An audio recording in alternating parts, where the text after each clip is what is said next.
Hi, dear listeners. Welcome to this new episode of my podcast, A Digital Tomorrow. Today, I got the huge pleasure of being joined by Don Tapscott. Don Tapscott is one of the world's leading authorities on the impact of technology on business and societies, having authored or co-authored more than 16 books. He's coined many concepts that are part of the business lexicon today, and he's currently co-founder and executive chairman of the Blockchain Research Institute, adjunct professor at INSEAD, and many more things. So it's an absolute pleasure, Don, to host you today. Great to be here as well. I would like to start maybe from the very beginning. If you could please share your personal journey with my listeners. Oh, sure. Well, I'm dating myself here, but in the late 1970s, I got a job at Canada's Bell Labs. It's called Bell Northern Research. And they were trying to figure out how regular people, managers, professionals in the office would use computers. Because in the 1970s, the only people who used computers were programmers. Secretaries weren't even using them. And we had this crazy idea that everyone would use one and they would become a communications tool. So we did some research. We had a group of 50 people that we essentially created Microsoft Office for in 1979. Email, word processing, document handling, time management, database, financial management, presentation tools, and so on. And then another group used a calendar and a telephone and a secretary and typing pool and pens and papers and so on. And we found that the group that used the technology performed better. They had more fun, but they did communicate differently. So I wrote a couple of books about this in the 1980s. Nobody read them. I think my mother bought most of the copies. But then in the early 90s, I started writing bestsellers. Paradigm Shift in 93, which is obviously a big book. And The Digital Economy, they say, was the first bestseller about the web. And there've been a bunch of great books since then, big books, some where the timing was terrible. I wrote a book in 1995 about privacy. It was called Who Knows? Safeguarding Your Privacy in a Network World. And I think my mother bought most of those as well. But anyway, based back in the early 1990s, I created a think tank that does investigation into how technology changes the world, opportunities, and also the problems. And it's been a fun ride ever since. I'm still going at it today with the Blockchain Research Institute. Mm-hmm. Thank you very much for sharing this. And actually, what I wanted to ask you now is related to what you said now. I wanted to ask you, how is technology impacting our businesses, our societies? Are we ready for this change? Are companies ready as well? Well, how's it impacting? Hugely. Are we ready for change? No. Many businesses are just trying to figure this stuff out, blockchain, for example. But also, as a society, I don't think we're ready at all. Now, I'll tell you a personal story. In '94, in the digital economy, the subtitle was Promise and Peril in the Age of Networked Intelligence. And I was very upbeat about the internet. But I also wrote a section on the dark side. I said, some things could go wrong. I said, we could lose our privacy. Check. I said, we could see a bifurcation of wealth where the economy grows, but the middle class is shrinking. Check. I said, I think the internet will bring us together, but we could have a fragmentation of public discourse and people end up in their own little self-reinforcing echo chambers. Check. There were a whole bunch of these things I was worried about that did happen. So this is a big mission of mine right now, is to build a new, or to engage the world, if you like, in thinking about a new social contract for the digital age. Call it a declaration of interdependence, where we find creative new ways of solving these problems that we're not equipped to handle. Mhm. Thank you for sharing this. And I know that one of the books that you um, wrote alongside your son Alex is called The Blockchain Revolution. It's actually a very famous best seller. So we talk now about technology in general, but I wanted to ask you about blockchain more specifically. How do you think that blockchain is changing the world, and how did you realize about this? What made you decide to enter the blockchain world, create the Blockchain Research Institute, etc.? Well, in the digital economy, I wrote about the internet, and 20 years later, I was asked to write the anniversary edition. So I had to think about where have we been and where are we going? And I came to the conclusion that we've been through a first era of the digital age. Mainframes, mini computers, PCs, the internet, the web, the mobile web, the cloud, big data, social media. And now we're entering a second era where technology infuses itself throughout everything. The physical world is becoming smart. It's not just people that communicate, do transactions, where we have technologies that learn. They can even learn to do things they weren't programmed to do.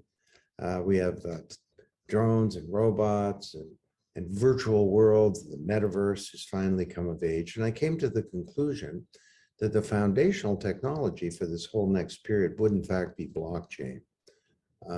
And the reason is it represents the second era of the internet. For 40 years, we've had an internet of information, right? That's what the internet's about.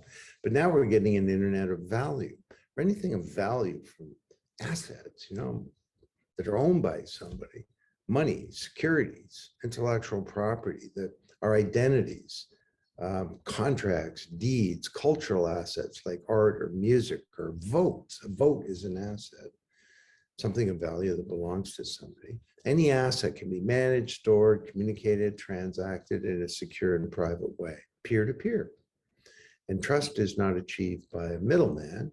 It's achieved by cryptography and collaboration and some clever code. So this is the internet of value. Now, another way to think about it since the book is the term Web3 has become popular, essentially referring to the same thing.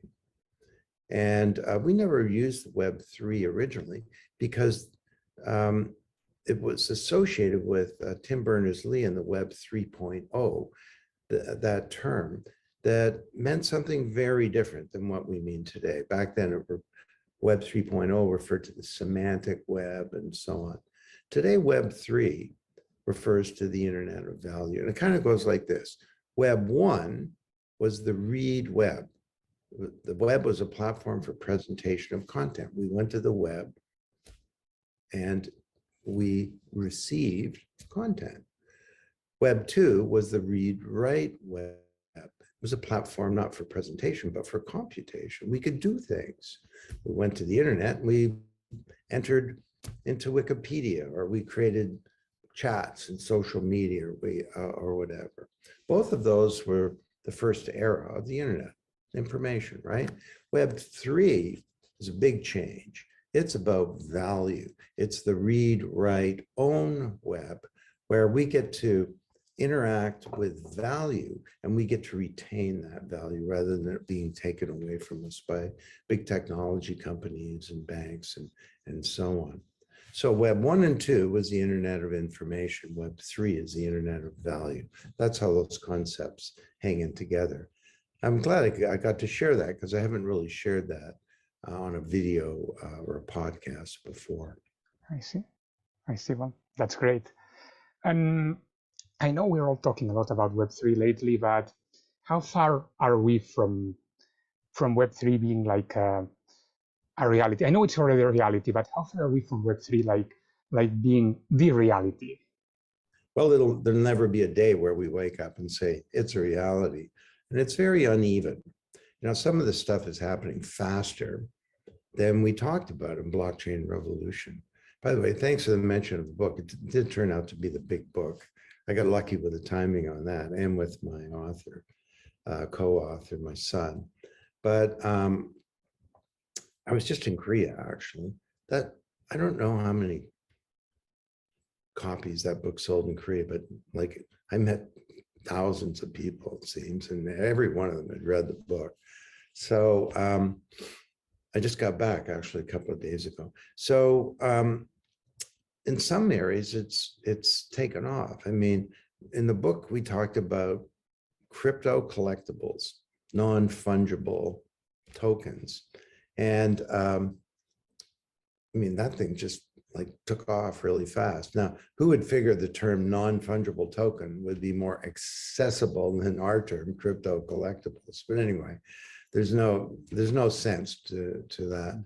But you know, what's happening with digital assets, the financial industry, tokenization of carbon credits, the rise of these platforms with protocol tokens and governance tokens, CBDCs, you know, I figured that would take decades to take off. China's rolling its CBDC out around the world. So some of it has moved faster, others slower. I mean, in the book, we talked about supply chains. You got trains and boats and planes and trucks and information moving around with paper and email and faxes and phone calls and all these traditional systems like EDP and ERP and EDI. You have various middlemen, agents and transfer agents and escrow agents and banks, and there's a 3-day settlement period for payments and borders and tax authorities.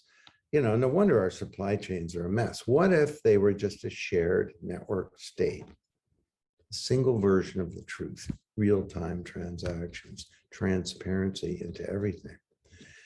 Big idea, but that's moved slower than we thought, because it turns out it's a real challenge to get all of your partners and your competitors to agree in a supply chain about standards and about how it's all going to work. I mean, what is a bill of lading? So organizations like BITA, Blockchain and Transport Alliance, have come together to solve this problem, but this is going to take a while. So for those who say, well, this is all moving kind of slowly, don't interpret that to mean that this is not important. The best interpretation is to mean this is so important, it's changing much more fundamental things than the Internet of Information did, and it's going to take a while. Mm-hmm. I see. Well, it's funny that you mentioned CBDCs and digital yuan, because you know, I precisely co-authored a report for the Blockchain Research Institute on digital yuan and cross-border payments. So I think these areas are, of course, very interesting. And there is no doubt that blockchain has a huge application and a real use case when it comes to finance. But I wanted to ask you, like, is there any other industry where you think blockchain can make such a huge difference? I don't know, let's say healthcare, trade finance, like any industries where you also see this huge value, this huge potential of blockchain? Well, pick an industry. You know, we're studying 12. Every one of them is ripe for massive disruption. But don't go over finance so fast, because, you know, this is a really big one. I mean, fintech is sort of a new coat of paint on the wall of the bank. DeFi, decentralized finance, is 1,000 times more impactful. What that represents is replacing virtually everything that banks do with software. Now, that's going to take a while, of course, but you don't need a bank, in theory, to move money. Money can be moved on networks. To store money or securities or any asset can be stored securely on networks. To lend money, there are whole blockchain-based lending systems that are emerging now with smart contracts to make sure you don't get into trouble. So those are 3 of the 8 or 9 things that banks do. Now, the banks aren't going to take this sitting down. They're working hard to avoid disintermediation and to create new value in the middle, in the digital economy. I called it to re-intermediate. And in the digital economy, I said the opportunities to re-intermediate are be bigger than the disintermediation dangers. The example I used was I said the bookstore industry. Bookstores are in the middle between publishers and readers. They will go away. But I said something new could get created in the middle that would be even bigger. Well, 6 months later, after the book came out, Amazon.com was incorporated. Mm-hmm. One of the biggest companies in the world. Mm. So financial services is a really big one. You know, off the top of my head, one that I have a great passion for is not really an industry, it's for everybody, and it's about our digital identity. You know, that the virtual you owns or creates the asset class of the digital age. You create data. But the virtual you may know more about you than you do, because you can't remember what you bought a year ago or said a year ago, your exact location a year ago, what medication you have, what diagnosis you have, what you got out of that test, and so on. But you create the data, but it's sort of like digital feudalism, right? You grow some produce and then the landlord takes it away. Well, you create this digital data and it's taken away by this new species of business called digital conglomerates. And there are 5 companies that are half of NASDAQ. And the problem with these companies are not that they're monopolies. The problem is they're owning the economy more and more. And they take the data away from you. You're left with a few digital cabbages. And you can't use this data to plan your life. You can't monetize it. You can't secure it. And it's probably going to be hacked. And your privacy is being undermined. And people say, well, Don, privacy is the foundation of, or privacy is dead. Get over it. You know, if you got nothing to hide, what's your problem? This is silliness, because privacy is the basis of freedom. And we need to get our digital identities back so that we can manage them responsibly for ourselves. So there are many hundreds, I would say it's thousands of people that are working on this right now. And it's a great passion of mine, because if we don't get this right, I don't think there can be prosperity, and I don't think that there can be freedom. Mm-hmm. Well, I think we could talk for hours about digital identities and privacy, but I'm going to skip to the next question because that topic is indeed very interesting, but also very long to cover. I wanted to ask you, for example, about climate change. How can climate change be tackled through technology, through blockchain? Well, thank you for acknowledging that it's a problem, because in the United States, a big part of the population thinks that science is a dumb idea, and that it's better to have your own crazy theories about things than to believe in science. Personally, I believe in science, and I believe in data. I believe in the truth. And we have a big problem. We have to reduce carbon by 90%. We've got 20 years to do it. We have to reindustrialize the planet. And you can see the consequences of delaying this now. I mean, 1.5 billion people are losing most of their water supply today. You know, I'm in Canada, and everyone said, well, Canada's not going to be a problem. British Columbia is on fire every summer. We have crazy floods now, and hurricanes, and tornadoes, and other things. So, and as the water supply dries up in places like California, you can just see some extremist government in the United States sort of looking at Canada saying, maybe we better take that over. So to get water. So no country can succeed in a world that's failing, and we have to solve this problem. So how are we going to do it? Well, I don't know, more speeches from Al Gore, bless his heart. I don't think so. How about COP27? Maybe COP28 will get it right. Maybe COP29, that'll be the one. No, we need to mobilize civilization. Every company, big, little, medium, every government at the federal level, at the state, the local level, we need to mobilize every civil society organization, every NGO, and every hospital, and every university, and every school, and every kid, and every schoolyard, and every family to fight this problem. Blockchain and this technology can help. We can tokenize carbon credits, and that's underway right now, to create liquid markets for carbon, and where carbon credits can be built into everything. So you buy the carbon neutral espresso machine in Madrid because it comes with these tokens that are that have been used to offset the carbon.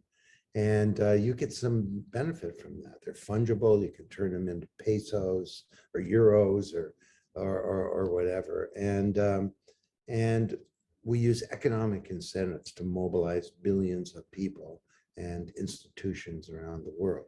So that's kind of one thing that can be done. I mean, blockchain is key to building a decentralized green power grid, and we need that too. Blockchain is going to be key to the reinvention of our entire energy industry. So yes, absolutely. This technology can not only make a difference, I don't think we can solve this problem without it. Mm-hmm. And well, before wrapping up our conversation, I wanted to talk about a conference where I'm sure that many of these topics that we discussed will be brought up. I know that in a few days, the Blockchain Research Institute will co-host the Web3 and Blockchain World W3B conference. So I wanted to ask you, like, what's this conference about? Why W3B? I mean, if you could please share some ideas about this conference with our listeners. Well, it's called W3B, Web3 and Blockchain World. It's in Toronto, November 8th and 9th. Toronto, November 8th and 9th. It's coming up. And we've got leaders from countries all around the world who are coming here and going to participate. You know, we did this in 2019, before the pandemic. We had 1,200 people, very senior crowd, fabulous event, a big black tie awards ceremony. And then during the pandemic, we had to go online. I thought we did a good job, but I didn't like it. We had a TV studio for the week. It looked like CNN rather than Zoom. We had 19 technicians, cameramen, microphone people, broadcasters, and so on. We had 210 speakers, attendees from 45 countries, but people would stay around for 15 minutes for a session. And there was none of the magic that happens when people get together face to face. So we are getting together face to face November 8th and 9th in Toronto. And the theme is a lot of fun. It's the Canadian summer camp model. So it won't look like a conference so much. Main lodge presentations, fireside chats, campfires, lunches, or cookouts and conversations. Now, I don't want to overstate this because this is all at a convention center, but we'll have some great music, fantastic food. We're having the W3B Awards, big gala awards ceremony on Monday night, November 8th. Fortune is our media partner for the event. And the night before is a very special announcement by a company called Decentral. And they have a whole new initiative called Adiami, which is a hardware product that's a blockchain in a box. And it will run any blockchain. The idea is that we're all going to own these things all around the world, billions of people. And this will enable us to have a truly decentralized Web3. It's a very bold initiative, comes from Anthony Diorio, who was one of the founders of Ethereum. So that'll be a big fancy announcement on the Monday night, November the 6th. But people who want to go know more, go to w3bworld.com. That's w3bworld.com. I'm going to add the link later on below the video when I post it, but I'm looking forward to this conference and I encourage well, as many people as possible to attend it because we're talking about very relevant topics, very relevant speakers. So I'm sure any attendee will learn a lot from all of you. And in fact, what I would like to offer is if people want to send me an email, I'll give them a discount. Anyone who's listened to this podcast, a significant discount. And here's my email. It's don@w3bworld.org. don@w3bworld.org. Just send me an email and I'll give you my chairman's discount. Awesome. Thank you very much. I'm sure that many people will use this discount. I mean, we're talking about very relevant topics, very relevant speakers. So it's been an absolute pleasure, Don, to host you today. I could learn a lot from you by listening to you about your books and blockchain and all these topics that we covered. And I'm sure that my audience will learn a lot from you as well. So it's an honor for me to host you. Well, it was a delightful interview. Great to talk to you. The pleasure was mine. And well, to all my listeners, thank you very much for listening to this episode. And please stay tuned for the next ones. See you soon.